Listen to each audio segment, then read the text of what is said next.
tried to do a better intro than Emily's, but I couldn't. So I'm going to cover 4 of the reading skills that I noticed myself either improving in or actually regressing in this quarter. The first one is the type of language used by classic authors, and then my objectivity as I read, and then reading between the lines, and also being able to reread classics. So the first one with like noticing the language, prose suggests that we read by paying attention to the language and the words that the authors use. And for Hamlet, I noticed that one a lot for me because at the very beginning of reading it, I had to look at translations for the words. I had to always go to, I guess the footnotes are there, so we can use them, which Nabokov tells us to look at definitions, which I did that, but it kind of distracted from the language itself because I wasn't able to appreciate it because I didn't know what any of it meant. And I would also kind of look at I only looked at it once, but it was the SparkNote online translations for Hamlet. I just looked at it once because I didn't understand. But I discovered that like as I read more and more of it, I didn't have to look at the footnotes as much, and I never had to look at SparkNotes again. But so at the beginning, I wasn't able to really get through it as easily as I could have because I wasn't able to appreciate the language and like look at the language more. But then as we read more of it, I could. And so for my reading journal, when we read Act 4, Scene 4, we had to answer questions based on the soliloquy Hamlet gave, and we had to find what lines he addressed certain topics, and it was really easy at that point to be able to do that. Like, we had to find where, like, humans should, when he started to talk about, like, obvious calls to action, that if he's ashamed of his nation, or if he's thinking in a bloodthirsty way, it was really easy to recognize those without looking at the footnotes as much because I was more comfortable with the language, and so I was really able to appreciate it. So I did improve in the language category for that one. And then my objectivity kind of didn't improve. I'd say it actually I regressed a bit because reading Frankenstein, it was really easy to dislike Frankenstein and like things he did because he grew up with such a good childhood, but then he just cut himself off from everybody and he created this monster and then he just abandoned it. So he didn't even like really come to terms with what he created. And then the creature itself, it was easy to sympathize at first because he was abandoned and people just disliked him for what he looked like. So it was easy to get caught up in the emotions of it. So I didn't do a good job because Nabokov tells us to not get too emotional. So does prose. So they both say it. So you really probably shouldn't get too emotionally involved, which I started to, and that's kind of the opposite of the skill that I should have done. But it's weird because it's opposite of what I normally do when I read, especially books that I'm assigned. I'm usually able to stay aloof because I always kind of go into it thinking like, oh, that's life,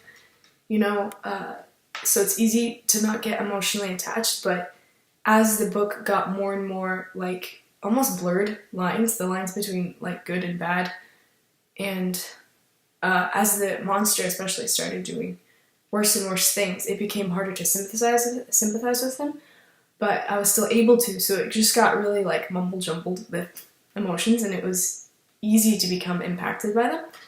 So I used to not really do that, so doing it with this one was kind of a step backwards. But I think since I'm able to recognize that I did that, I think I probably won't do it again, or at least stay like a little less involved in it. But so that skill I did not improve on, but in the future I probably will be able to improve on it because I recognize that I did it this time. And then prose, she, look for the next, reading between the lines. Prose, she says that they read closely, read by word, sentence by sentence, like distinguishing between each decision the author makes. And for the Rime of the Ancient Mariner, it was surprisingly really easy for that one to find all this symbolism,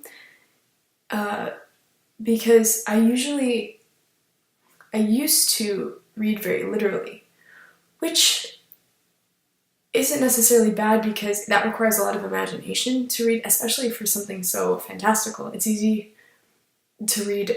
It's hard. I read them very literally, and so, which is imagination. Like Nabokov says, you have to read with imagination. But for certain things like the Rime of the Ancient Mariner, I went in with the mindset that it was supposed to somehow symbolically relate back to Frankenstein.